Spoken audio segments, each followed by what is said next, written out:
ومن الناس من يقول آمنا بالله وباليوم الآخر وما هم بمؤمنين। আর মানুষের মধ্যে কিছু এমন লোক আছে যারা বলে, আমরা আল্লাহ ও শেষ দিবসের প্রতি ঈমান এনেছি, অথচ তারা মুমিন নয়। يخادعون الله والذين آمنوا وما يخدعون إلا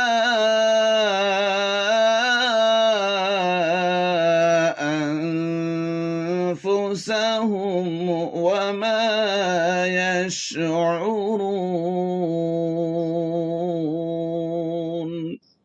তারা আল্লাহকে ও মুমিনদেরকে ধোঁকা দিতে চায়, অথচ তারা নিজেদেরকে ছাড়া অন্য কাউকেই ধোঁকা দেয় না, কিন্তু তারা তা উপলব্ধি করে না।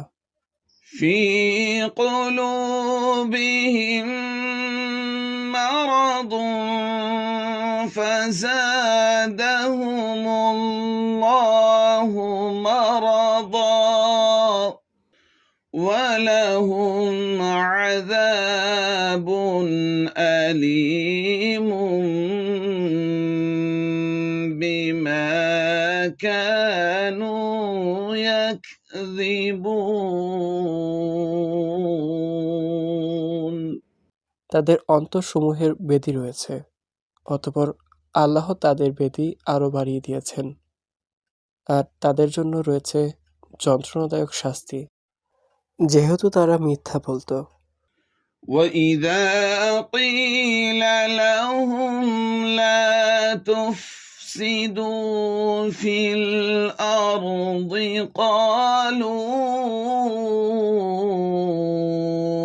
إنما نحن